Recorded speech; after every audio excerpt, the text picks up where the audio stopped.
Well, here's your late evening final road test to the fuel station. I went from first to third gear to warm the gearbox up because I'm just used to it, but second gear is fine. Your radio, I have no idea how it works, but I'm sure it works. Your AC, that is your fan, and here's your compressor. And it is actually working. So I guess we did charge it and it is holding. Your heater, there is no choke. You're not going to use a choke on 6 Weber carbs, which I'm sure you probably know, but that's only a good way of setting on fire if the float balls stick. You have to be careful with your signals. The small stalk here is signals left and right. The larger stalk, which a lot of people use by accident and manhandle, is your headlamps. So turning it is turning everything on.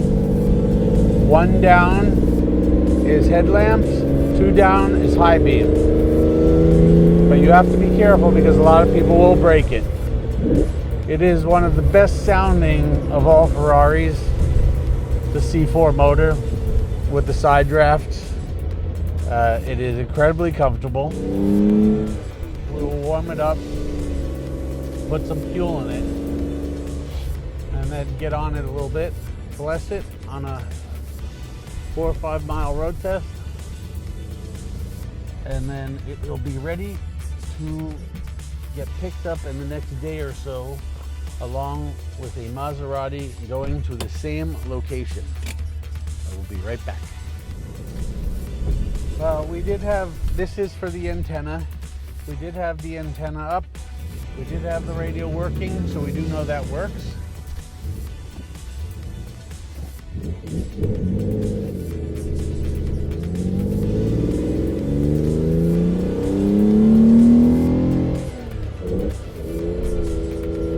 Water temp is up. Wait for the oil temp to come up a little bit. Everything is working. We have just filled it with about a half a tank, because for 2 reasons. One, when it goes on the truck, I want to make sure that it isn't filled to the brim, depending upon what angle the car may be on. And we have ethanol up here, so I'm hoping that you do not have it down there.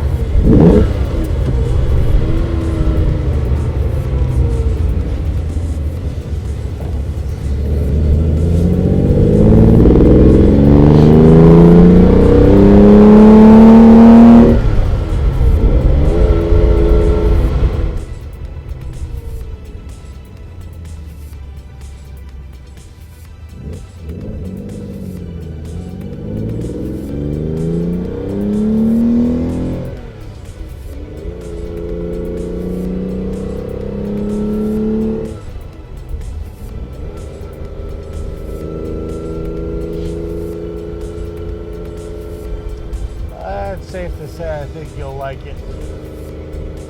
There's nothing really not like to like. It's a lot of V12 Ferrari for the money. Little power steering. Amazing how it actually does turn for a big Ferrari.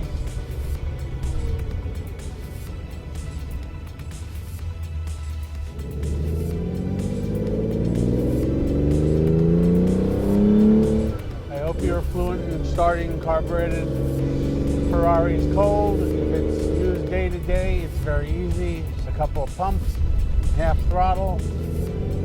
If you don't use it for a couple of weeks, you know, leave the key in the on position, 4 or 5 pumps, leave it sit for about a minute to let the float bowls fill up, and then put your foot down half throttle and it'll fire right up. When it comes to hot start, you've got 6 big side draft Webers, so they do get heat soaked a little bit since they do sit on top of the exhaust exhaust manifolds.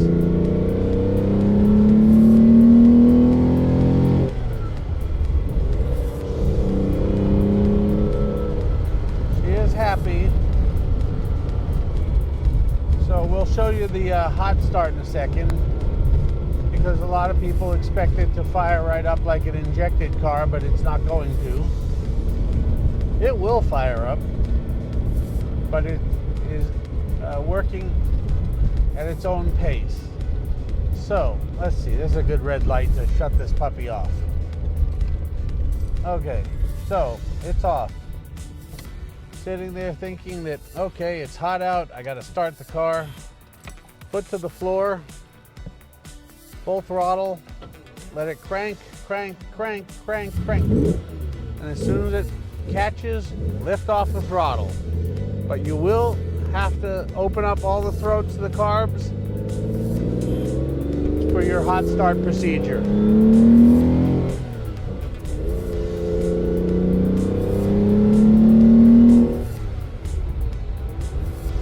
It's even good over the railroad tracks.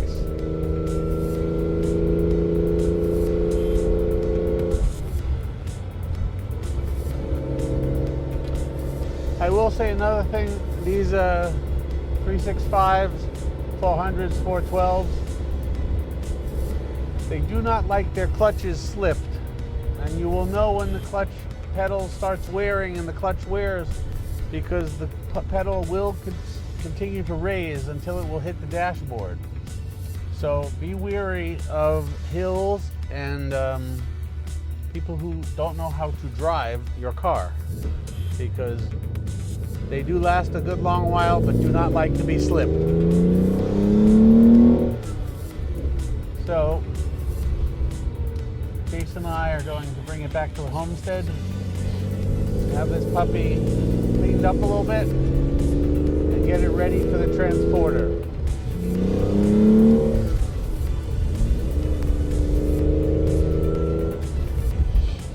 And then finally, for reverse, it's over to the right and down, and you will have to push the shifter down just a touch to get into the reverse lockout. So here we are at the homestead once more.